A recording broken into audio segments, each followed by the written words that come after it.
It's time now for the award-winning #1 local talk show in Northeast Pennsylvania, The Sam Lesante Show. Now here's your host, Sam Lesante. So folks, how many of you have been in nature, enjoy nature, and you travel and you walk around and you do some hiking? Some of us do hiking maybe a half a mile, maybe 50 feet. Sometimes you don't even want to go out at all. But nature brings so much to us. I had this girl on the show a while ago, Cindy Ross. She just loves nature. She's been traveling for 40 years and writes a lot of interesting stories about nature and does a lot of writing for travel magazines, etc. And she's on the show today. Her 9th book, my friends, called Walking Toward Peace. You're a heck of a person. You just love to travel, don't you? We have a beautiful state, but there's just so much out there in the world that I want to see. Now, you've been traveling for 40 years. Okay, so what happened in your younger days that you decided that you wanted to take this journey of nature and Appalachian Trail and, what happened? Well, I grew up outside Reading, and my father loved the outdoors, but he mostly hunted and fished, and he took me hunting after I turned 16 up to Potter County. And then I joined our local hiking club, which is the Blue Mountain Eagle Hiking Club in Reading, Berks County, when I was 15. You didn't have to know how to drive. You could just meet them somewhere and they would take you by the hand and teach you. So I fell in love with hiking then and hiked the Appalachian Trail when I was 24.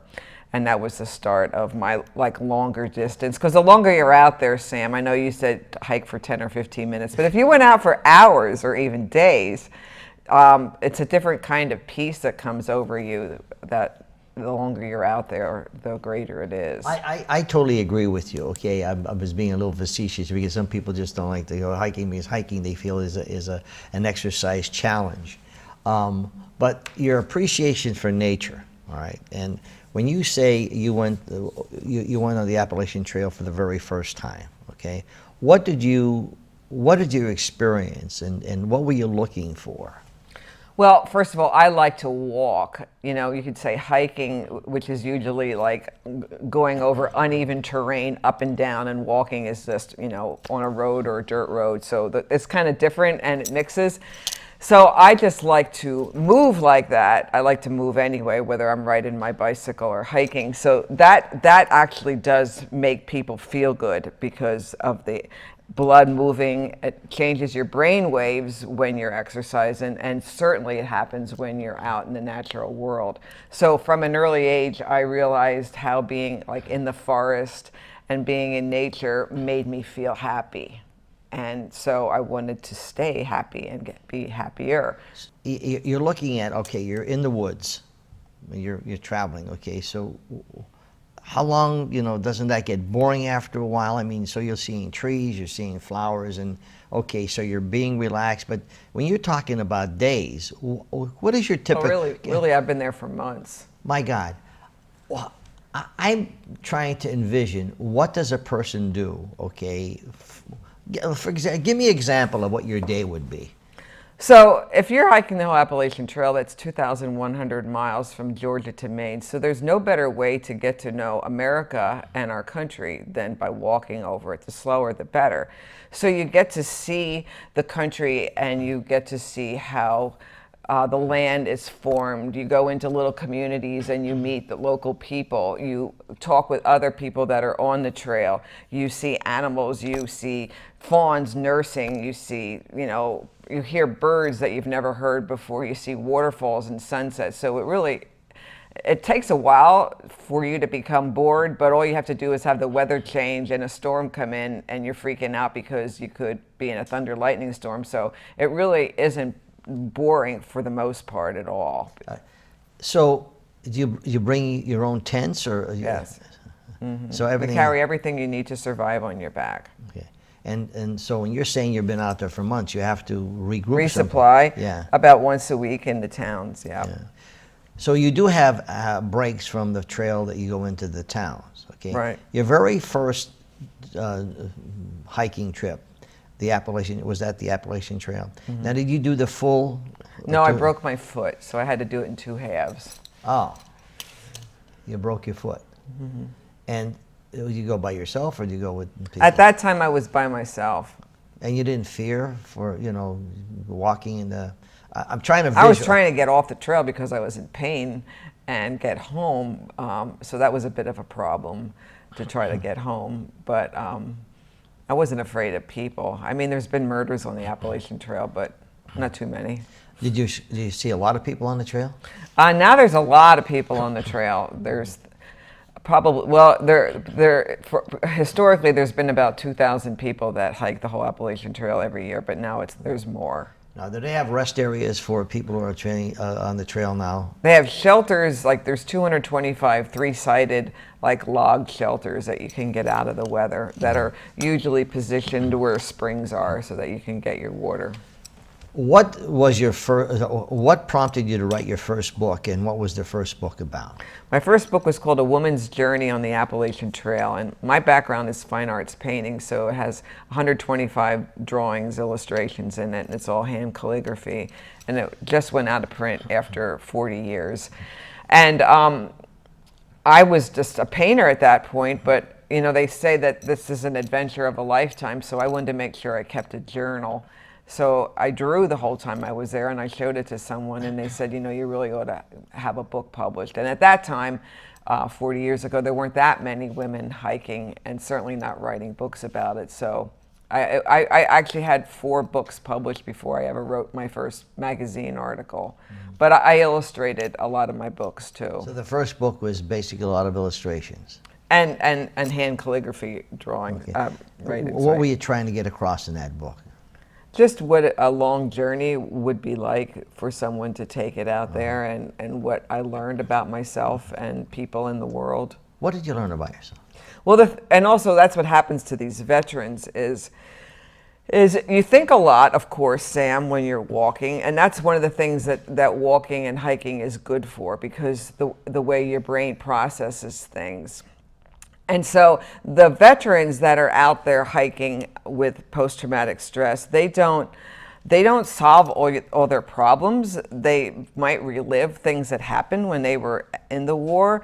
But what happens to anybody is that you come to accept life and yourself and what you might have done and what you might be sorry for. And it enables you to move on from that and leave it behind, like down in the valleys as you're climbing a mountain. It's like, so their troubles kind of fall off of them, like, autumn leaves. John Muir said that. So as they walk, they leave behind all the a lot of the angst and the trouble. A lot of it has to do with like forgiving themselves for what they feel like they might have done, or survivor guilt, or whatever. There's a whole list of troubles that they ruminate, and so the walking helps them deal with it and accept that maybe when they were over in Iraq, they did the best that they could, and maybe their buddy died next to them and they didn't. Therefore, I'm supposed to continue on for whatever reason that I should probably try to figure that out. So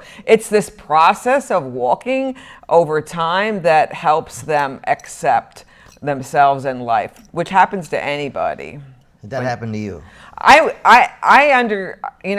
I was 24, I wasn't married yet, so I used to try to figure out why I couldn't find someone that I wanted to settle down with. And so you think about everything, relationships, old boyfriends. If people go out there, a lot of them, because they're trying to deal or cope with something, like maybe somebody died, or they want to move on from their marriage, or they're unhappy with their occupation. They want to try to find another livelihood that is more moral and helps people. And so they're at this life transition, and a long trip like that helps them figure themselves out, because we don't take time to gift ourselves that space and time to try to figure out our next step in our life. We're like, what's my personal life purpose? Why am I here? I mean, a lot of people never ask themselves that, although they should, and we all have one, but some people go to their grave and never understand what their important job was to do here.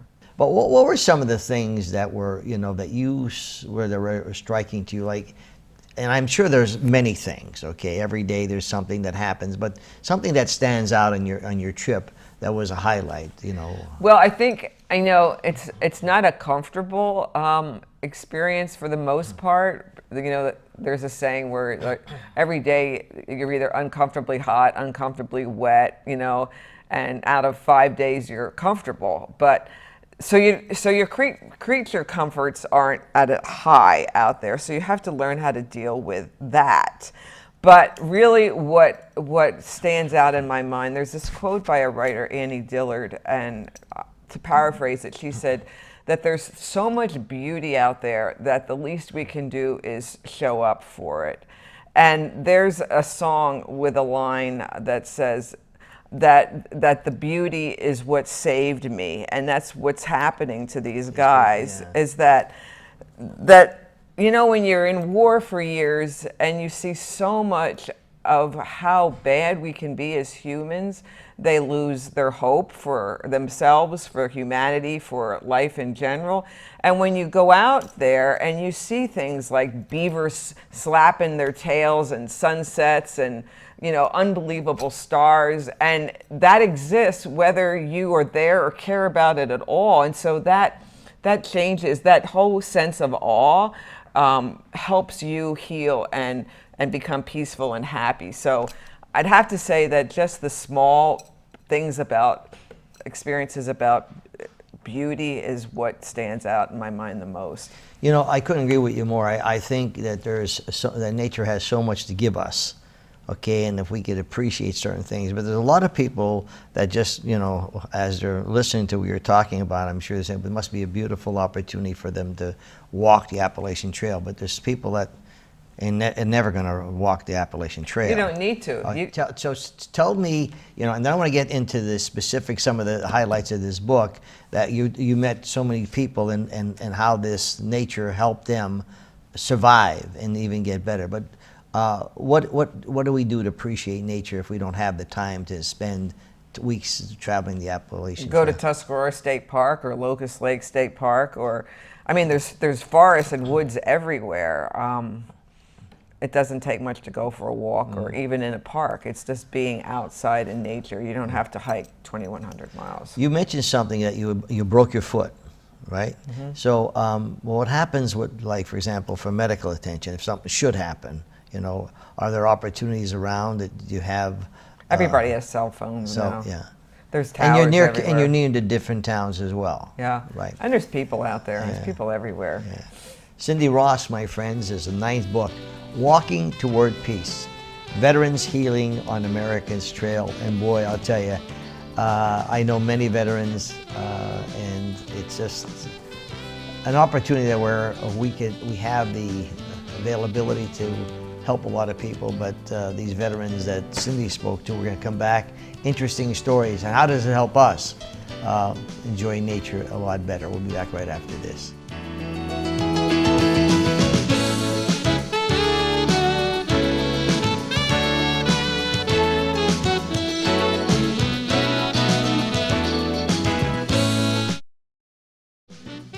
Welcome back to the Sam Lesante Show, folks. Remember, 24/7 SSPTV.com, our YouTube channel for those of you who do not have cable. Remember, on Comcast in the greater Pottsville area, from Harrisburg up to Sinclair, we're on the Comcast 190 every day, 7 to 11 p.m. And of course, from Mountaintop to Kingston, the Wilkes-Barre channel 92 on Saturdays and Sunday evenings from 7 to 11 p.m. My email, sam@ssptv.com. Appreciate all the comments, my friends. I'm always looking for new ventures and people who have done some great things that like to share it. And this girl here, Cindy Ross, has been on the show before. She wrote 9 books, and the book she's talking about now, and believe me, it's an interesting book. I didn't finish it all, but it's interesting stories. Walking Toward Peace, Veterans Healing on America's Trail. It says here that it's the stories of 25 veterans who are mostly walking, hiking, both long distance and short distance, to heal from their war trauma. So what inspired you to write this book? I met a group of hiking veterans in 2013. My editor for Pennsylvania Magazine was alerted that they were on the trail. And since my husband and I used to run a hostel on the Appalachian Trail in Eckville, which is on the south side of Hawk Mountain, north of Cabela's, under the volunteers of the national parks, we used to host a couple hundred hikers every year. They stayed at our house for free. And so I knew about the care that they could use. Like when they come through, Sam, in the summer in July, when most of them come through, it's not a very nice place. You know, our mountains, all the gypsy moths have eaten the leaves off the trees. It's hot and humid. And we have so many rocks on the Appalachian Trail in Pennsylvania, so they're at a pretty low point. So I picked them up, there was 4 of them, and brought them home to my house at the base of Hawk Mountain, fed them dinner, and loved them all right away. They shared some stories of their military times and hiking, and so we slack packed them, which means you hike without your full pack, just like your day pack. And then I kept bringing them home. Took them in the Schuylkill River to swim and fell in love with them. And when they finished up in Maine, I flew up to climb with them and realized that they were telling me how much better they felt after hiking. And so I wanted to do more to help hikers. I wrote about 20 some stories at that point about hiking and healing, and then decided to start my own nonprofit, which is called River House PA, based out of our log home, and have been running that for 7 years now. So I was alerted to, number one, the troubles that they go through, and then also how being out in nature heals. And there's not everyone in my new book is a long distance hiker. There's quite a few stories of people that just go out on short distance or even mountain bike. What do you consider short distance? Just an hour or two hike. Oh, I see. Okay. Yeah. But there's a group in there, they're called the Bamba Boys, and they're from the Berks Area Mountain Bike Association, and they're all Marines that are paralyzed.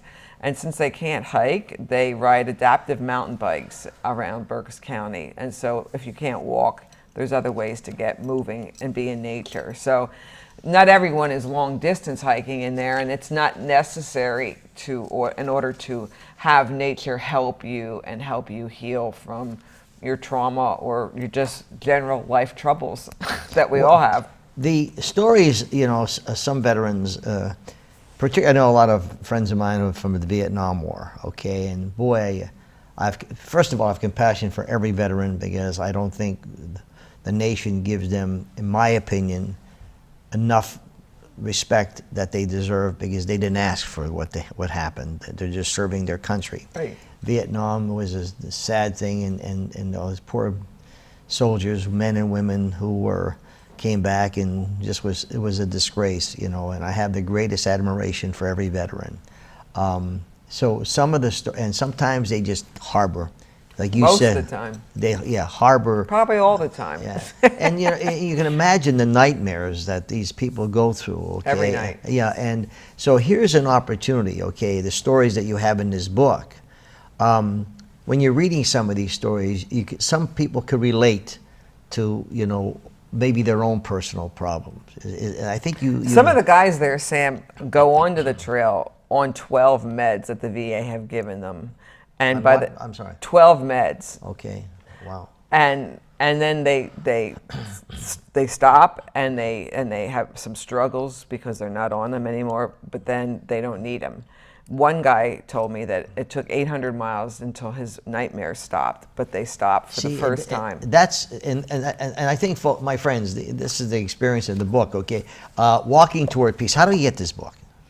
You can order from Amazon or any place. So if I go to Amazon.com, oh yeah, okay, and look up Walking Toward Peace, Cindy Ross. Cindy Ross. It's individual stories. And what's really nice too, Sam, is that there's illustrations of the veterans. So my son, who is a professional illustrator, he would read each chapter, and then we would talk about it. And he would take memories of their past, like there's maps of Afghanistan and then maps of the Appalachian Trail. And then he created this collage around their heads, so that as you're reading these incredibly personal stories, you have an image so that you can you can relate it to what they look like instead of trying to imagine who they are. And I think that was really important. And the fascinating thing, Cindy, is the fact that if you, when they first started, you know, to write for these people who talk to you, they had to unwind and be able to be comfortable with themselves after, you know, because you had it's like a tightening of a well, it was years of relationship building. Has to be. These weren't interviews where I just got a name and called them, you know, cold on the phone. Like one vet in there, Sam, we talked for years, but I flew to Arizona. He was working in a wilderness area on a ranch running fences, and we had this predetermined time to meet at the trailhead at the end of this long dirt road with no service. And we walked in miles, and I lived at this really rustic ranch while he told me his story for days. So he had to trust me to tell me stuff he didn't tell anyone, and I had to trust him that he was going to be there when he said he would. Stories in the book. Yeah, and so that was one of the more extreme, you know, steps I had to take to have. But you know, then we got to be so close that, you know. That's great. It's good. You know, this is an interesting therapy for many people that, you know, read these stories. I'm talking to Cindy Ross, my friends, Walking Towards Peace. She's been doing this for 40 years. We're going to take a quick break. We'll be back right after this.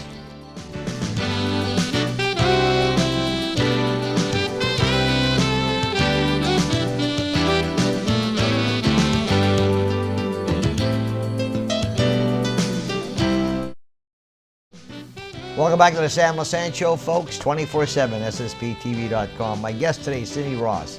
Been traveling for 40 years, wrote 9 books. This book, Walking Toward Peace. This is a book that's fascinating, my friends. There's different stories and how it healed so many people. In closing, Cindy, what would you like to say?